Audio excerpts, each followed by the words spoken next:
There are many stories in Hollywood of famous actors who hit rock bottom at some point in their careers and are quickly written off and forgotten about. Some of them found an opportunity to return and returned, and some managed to soar even higher than the level they had before the fall. It is widely believed that Robert Downey Jr. once found himself at rock bottom, and then he met love, gathered his strength, built a house and decided to return to become the highest paid actor in Hollywood in the future. There is some truth in this, but this is the same truth that is filled with artistic fiction. Robert was rather the same obnoxious child for whom everyone predicted a great future, and he preferred to lie without pants in a ditch by the side of the road. They returned his pants, put him in order and again gave him a chance to improve. And he seemed to improve. They gave him some kind of prize, and everyone around them was told what a great guy Robert was. But the next day Robert was lying in the same ditch without his pants. Pants are not a work of fiction. Robert in general did not like to wear clothes, so he was often brought to police stations and naked. Even after leaving prison, Robert still received offers to star in quite respectable projects. But without going into conspiracy theories, the point here is that Robert was not violent or arrogant. He didn't bother anyone with his advice or barbs, like Val Kilmer, for example. He consumed all the illegal drugs he could find, and then quietly fell under a bench. Where was he taken to prison from? But when he had already reached the point when they began to kick him out of projects and the doors of many Hollywood film studios began to close in front of him, Robert realized that something needed to be changed, and the chance to go to that very bottom began. He obviously didn't really want to go there, and found the strength to make his 5th visit to the rehabilitation center and finally graduate with honors. It is believed that he has had a love for illegal drugs since childhood. As with Charlie Sheen, it was his good dad who pushed the drugs into him. According to the actor, this is how they found a common language and had interesting small talk, which, at the age of 8, suited Robert completely and he had a good time. Robert's father was also a director. Through him, the actor got into cinema at a very young age.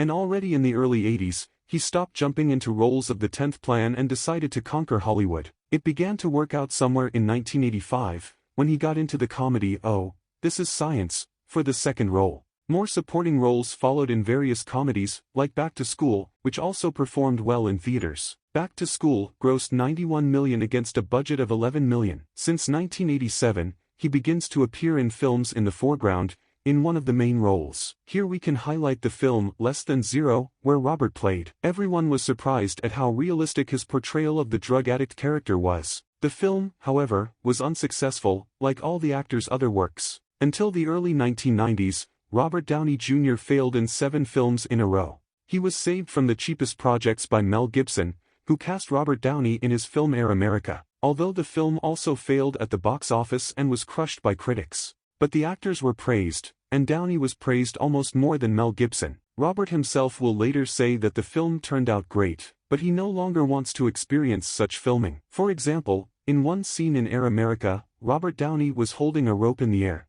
In fact, he personally performed the stunt.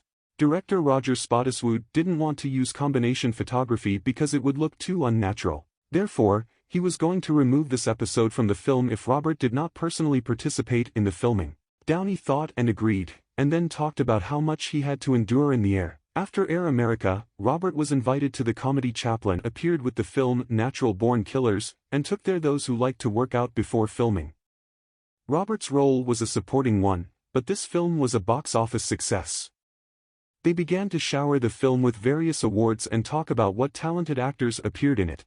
And Robert never refused small roles, which also endeared him to different people. For example, in Richard III, he came for a purely symbolic fee for a supporting role simply because he was asked. During these years, Robert's addiction to everything forbidden was already out of control. In 1996, his car was stopped in a Los Angeles suburb. Robert was naked as standard, and the whole car was strewn with cocaine, heroin and other substances, some of which he had already managed to push into himself. In addition, they found an unregistered weapon on him. So the great talent quickly got 3 years in prison. He actually spent only 6 months behind bars, and then was released on the condition that he take drug tests every day. After some time, he did not show up for one and went to jail again. While he was tossed around, he starred in everything, so he jumped into the blatant 3-ruble danger zone, agreed to a supporting role. When asked why he did it, he did not answer that he was given $500,000 for 2 weeks of filming.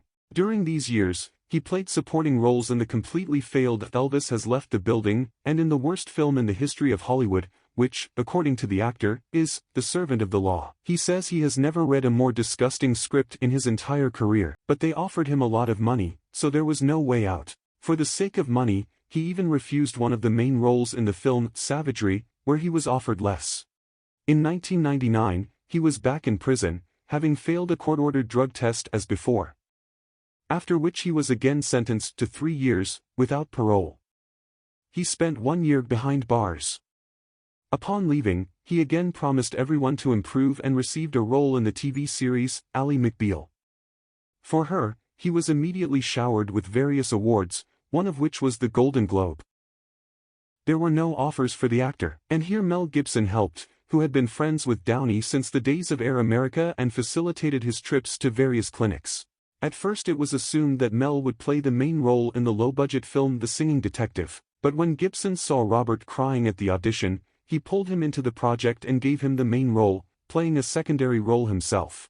Mel covered most of the film's budget from his own pocket. Although The Singing Detective was a box office failure, it did a lot for Robert's career. Immediately after The Singing Detective, he received a supporting role in the film Gothic. He got the role, however, with restrictions regarding his fee. All the money was given to him only after filming was completed. The producers were afraid that he would find cocaine somewhere again, and they would be left without an actor. No cocaine was found on him, but he found himself a wife, film producer Susan Levine. He himself says that he finally decided to quit thanks to her. Maybe it's just a beautiful story, or maybe it's true. Despite the support of the producer, for a couple of years Robert starred in suspicious films with a budget of a couple of dollars. But he was no longer found using illegal drugs, and in 2005, he got involved in 2 projects at once. One of them was the production project, now by his wife Susan Downey, Kiss Bang Bang. But, naturally, they took Robert to Kiss Bang Bang not only because he is such a good actor. The film failed again, but critics and audiences were delighted, and usually its failure was attributed to the redneckness of the distributor, for whom the Warner Brothers studio was here. Due to the fact that the movie was small, its budget was only $15 million. The tape was deprived of advertising support. The studio didn't know how to advertise it, so Kiss Bang Bang collected the same $15 million at the box office. But the film, Good Night and Good Luck, received not only recognition from critics and viewers but also performed well at the box office. With a budget of $7 million, it grossed $51 million. In addition to all the bonuses, the film also received 100 different awards. Robert's role was a supporting one, so that he was not spoiled with awards and Globes. However, after this film, Robert was inundated with offers. Most of his films still failed. In 2006, he appeared in David Fincher's film Zodiac. This was another Fincher flop film that everyone was carrying around. Robert was very lucky here. David Fincher wanted to cast Brad Pitt, and Pitt also wanted Fincher, but David spent so long rocking and adjusting the cameras that Pitt couldn't stand it and ran away. His place was taken by Robert, who had just freed himself from his small failed projects and was ready for the big one. Zodiac grossed $84 million against a budget of $65 million. But the main events in Robert's life took place in parallel with the filming of Zodiac. Marvel Studios was looking for its Iron Man, and it initially found him in Tom Cruise. Now it may seem strange that Robert Downey Jr. got the role, but according to various rumors, after Cruise's refusal, producers ran all over Hollywood, and no one wanted to star in such a film. Comics in 2007 were at a slightly different stage, and no one aspired to them.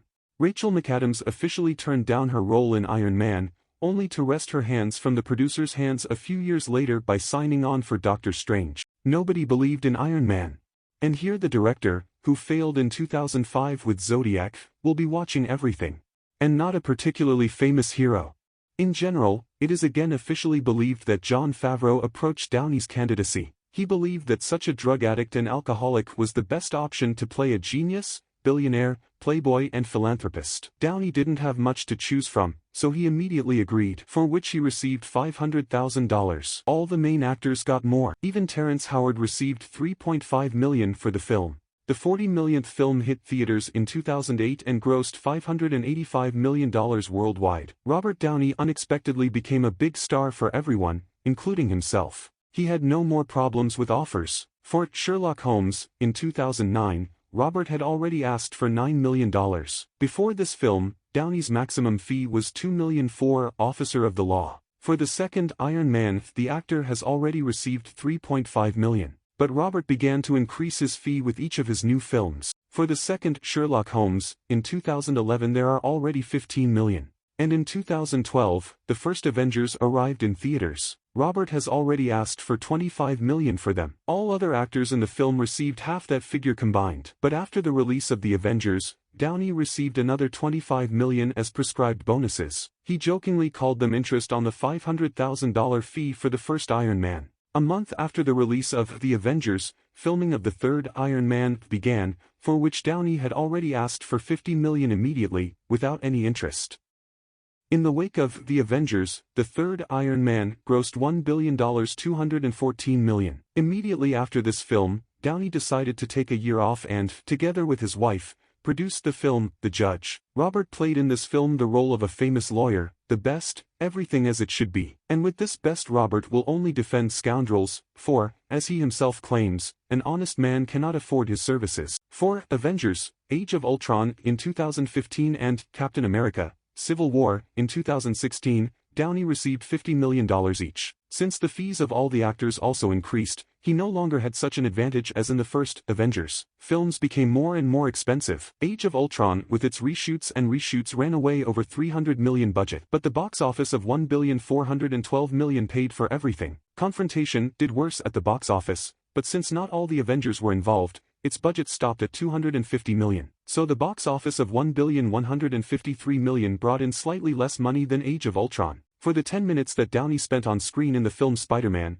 Homecoming, he received $10 million. And for Avengers, Infinity War, and the finale there are already $80 million. It may seem that this was a step backward, since for each film it works out to a measly $40 million. But in the case of Infinity War and the finale, everything is a little different. These films were shot, as they say, back to back, that is, in a row. The actors' schedules were designed in such a way that they did not spend much more time on set than when working on one picture. So, in fact, Downey received $80 million for one film, which was then simply split into two parts. Afterwards, Robert Downey finally kept his word and left Marvel, setting off on a solo voyage with the film Little, which immediately flopped. Robert, for his role in Doolittle, received 2 Golden Raspberry nominations for the first time in his career. And here is the Christopher Nolan film Oppenheimer, in which Robert played Louis Strauss, and received numerous awards and was included by many publications as Film of the Year. Thank you for watching.